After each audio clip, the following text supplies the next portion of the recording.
మరోవైపు దుర్యోధనుడు చనిపోయాడు. అశ్వత్థామ, కృతవర్మ, కృపాచార్య హస్తినకు వెళ్తున్నారు. ఇప్పుడు ఆ విషయం ధృతరాష్ట్రుడికి, గాంధారికి చెప్పాలి. ధర్మరాజుకి యుద్ధం గెలిచాడు అని ఉంది, కానీ మళ్ళీ ఓడిపోయినట్టే కదా. నేను యుద్ధం గెలిచాను కానీ ఓడిపోయాను.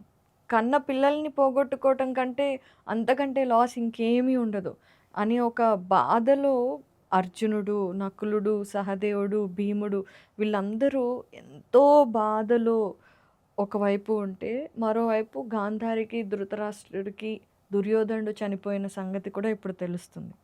అసలు మహాభారతంలో ఏ మనిషిని తీసుకున్నా కూడా శోకంలో మునిగిపోయిన రోజు అంటే ఇదే అన్నమాట. పాండవులు అలాగే ఉన్నారు, కౌరవులు అలాగే ఉన్నారు, ప్రతి ఒక్కరు శోకంలో మునిగిపోయారు. ఆ డే మనం ఇప్పుడు జనరేషన్లో ఏదైనా ఇంతటి ఘోరం జరిగితే బ్లాక్ డే అంటాం కదా, సేమ్ అలాగే that is one darkest day in Mahabharatam.